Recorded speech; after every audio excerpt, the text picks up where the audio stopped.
हरि अनंत हरि कथा अनंता। आज की कथा भारतीय संस्कृति के एक ऐसे चिर परिचित प्रतीक पर आधारित है जिसे बचपन से आप भी देखकर आश्चर्य करते होंगे। जी हां, मां काली की प्रतिमा।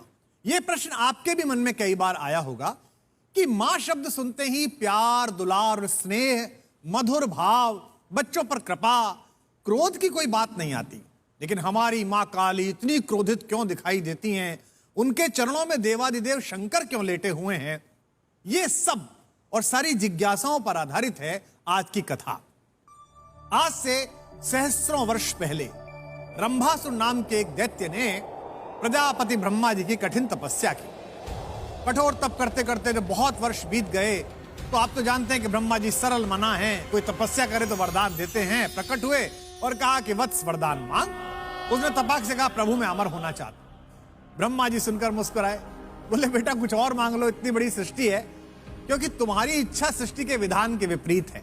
रंभासुर ने अपनी दुर्बुद्धि लड़ाई और कहा कि भगवान मुझे ऐसा वरदान दीजिए कि मेरे रक्त की बूंद पृथ्वी पर गिरे तो मैं दोबारा जन्म ले लूं। यह अनोखी मांग सुनकर ब्रह्मा जी के मन में शंका हुई, लेकिन वो तो वचनबद्ध थे। उन्होंने कहा ठीक है तथास्तु, मगर एक बात याद रखना बेटे, इस वरदान के बाद भी तुम अमर नहीं हो। अपनी शक्ति का गलत उपयोग करोगे तो मेरे विधान के अनुसार कोई एक स्त्री तुम्हारा वध करेगी। ब्रह्मा जी की बात सुनकर रंभासुर हंसने लगा। उसने कहा कि मैं तो अभी क्षण से रक्त बीज हूं, अब तो मेरा वध आप भी नहीं कर पाएंगे प्रभु, चूंकि महिला करेगी। सृष्टि के सर्जक उस मूर्ख राक्षस की दुर्बुद्धि पर मुस्कुराए और अंतर्धान हो गए। शक्ति को संभालना सबके वश की बात नहीं है और दुराचारी व्यक्ति के वश में तो बिल्कुल नहीं है। यही हाल रक्तबीज का हुआ। वरदान के अहंकार से उसके अत्याचार की सीमाएं बढ़ने लगी।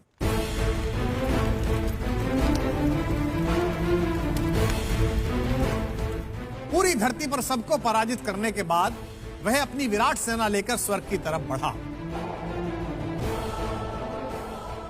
स्वर्ग के देवताओं ने जब उसकी विशाल सेना देखी और उस विलक्षण वरदान का स्मरण आया तो हाहाकार मच गया। सब देवताओं ने मिलकर इंद्र से अनुरोध किया कि भाई आप हमारे राजा हैं, आप शस्त्र अस्त्र निकालिए। वो तो काम कर नहीं रहे, तो वज्र ही है, वज्र चलाइए और इसे समाप्त करिए। इंद्र ने उस पर वज्रपात किया, कई बार वज्रपात किया, उस पर कोई असर ही नहीं हुआ। हाँ, यह जरूर होता था कि उसके रक्त की कुछ बूंदें वज्रपात के बाद गिरती थी और उनसे नए रक्त बीज पैदा हो जाते थे, सेना और बड़ी हो जाती थी।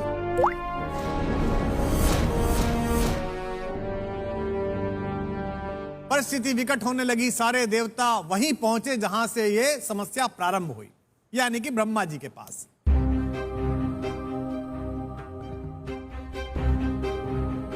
निरुपाय देवता लाचार होकर सृष्टि के स्वामी ब्रह्मा जी की शरण में खड़े हैं। ब्रह्मा जी ने पूछा कि भाई क्यों आए हो? तो सबने कहा कि प्रभु आपकी महिमा है, आप तो जानते हैं। ब्रह्मा जी को पूरा प्रसंग याद आया। उन्होंने कहा हाँ, वरदान तो दिया था पर अमरता का नहीं था। मैंने उसको कहा था कि अगर तू अनाचार करेगा तो कोई स्त्री तेरा वध करेगी, इसलिए तुम सब मिलकर अब महाशक्ति की आराधना करो। देवता आदि शक्ति की आराधना करने लगे। कठोर तपस्या के बाद आदि शक्ति मां दुर्गा के रूप में प्रकट हुई और देवताओं की सहायता करने के लिए उन्होंने रक्तबीज से युद्ध करने का निर्णय भी ले लिया। लेकिन फिर वही समस्या, रक्तबीज के रक्त की हर बूंद से एक नया रक्तबीज।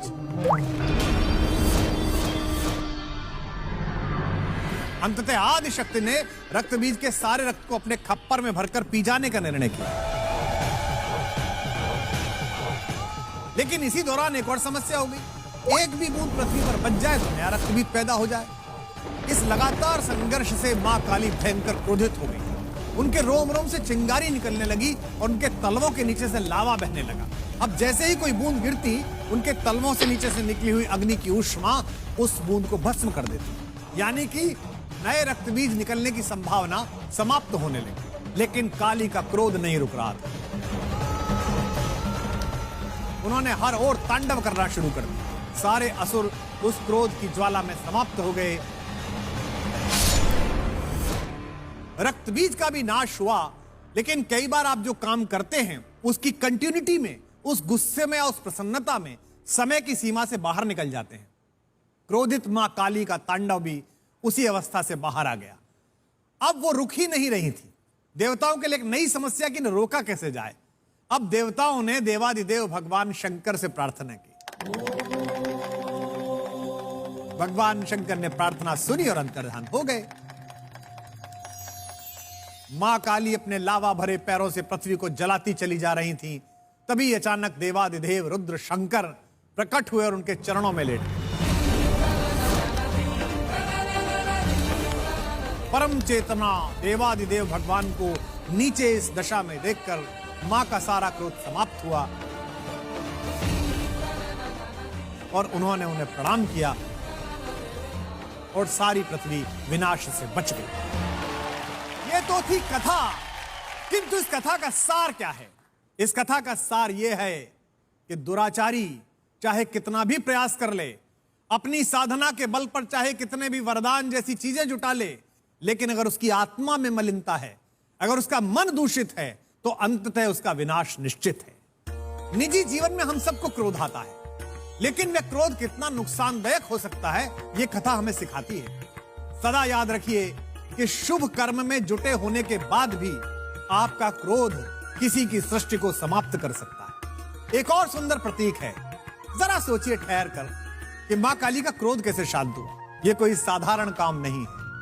इसके लिए भगवान शिव जैसा पुरुषार्थ चाहिए, जगत के विष को अपने कंठ में रोक लेने की शक्ति चाहिए। और अगर आपके अंदर यही सात्विक शक्ति का अंश है, क्रोध को शांत करने की यही क्षमता है, तो आपका जीवन महादेव की प्रतिपल पूजा की तरह है, वंदित है, आदर्श है।